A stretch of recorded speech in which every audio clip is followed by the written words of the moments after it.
Welcome back. Now, what types of NAT are there? What types of NAT do we use?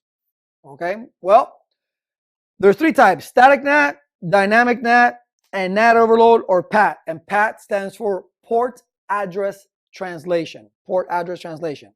Now let's talk a little bit about static NAT. Static NAT is a one-to-one mapping, which is not feasible. Why? Because if you need 5,000 users to go out into the public, to the internet, all right, you need 5,000 IP addresses to match each private IP address.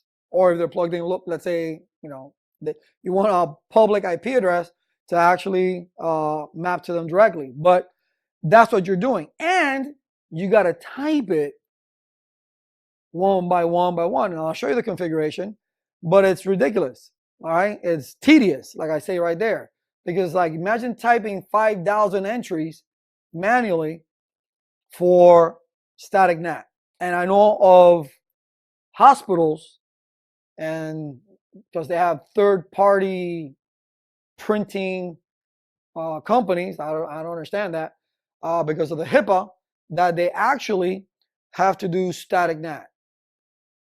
That was the answer I was given. All right, so static NAT, that's one way of doing it. But again, it's a one-to-one mapping, very expensive because you got to purchase each public IP address and then you got to type it out yourself. Now, dynamic NAT is still a one-to-one mapping. It's still not feasible because you need those 5,000 public IP addresses. But the difference is that you can create the pool. You don't have to type one by one. You create a pool of addresses. Those 5,000 addresses, you can make them into a range, and they get assigned as your users start getting online. Okay, that eases no, it's not tedious anymore, but it's still not feasible. It's still not feasible for the company to pay for 5,000, 10,000, 20,000 IP addresses. So everybody in the company can go out into the internet. So that's not very feasible. And that's where we come to NAT overload. And why? Because you're overloading that one public IP address with everybody, right? Or port address translation. That's a one-to-many. So you get one public IP address, create a pool with that, right? A range of one address with a mask, obviously, net mask. And then all it does is it just changes the port number as users go through. So you have the same public IP address, but with a different port number above 1024, obviously. Okay? That's NAT overload. And you can have 65,000 plus addresses. So is that feasible? Very feasible. You pay for one IP address and you got 65,000 users.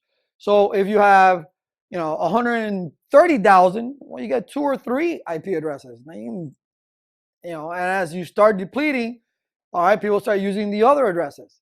So you definitely can go with NAT overload. All right, will be the best way to go, and that's what we all use right now at home or at work. All right.